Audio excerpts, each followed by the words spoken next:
بعد غناء رامي صبري لأغنية شكرا بصوت وتسريبها على كل المواقع، علق الشاعر الكبير تامر حسين فكتب وقال: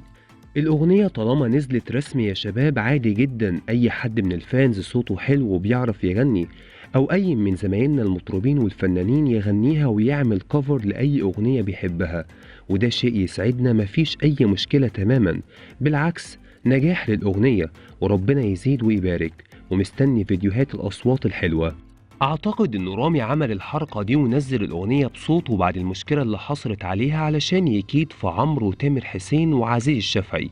حركة مش حلوة من فنان كبير صوته من أحلى الأصوات اللي موجودة على الساحة، وزي ما قلت قبل كده رامي عاوز يركب ترند وخلاص، بس هو ما يعرفش إنه بالحركات دي بيخسر شريحة كبيرة من الجمهور وهم محبي عمرو دياب،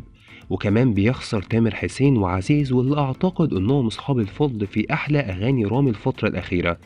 ده غير إنك بتخسر احترام ناس كتير واللي اوريدي عرفوا حقيقة الموضوع، وإن الأغنية أصلا ما كانتش معاك، ودلوقتي أنت غنيتها مخصوص وسربتها علشان تثبت عكس الحقايق وتضحك على نفسك.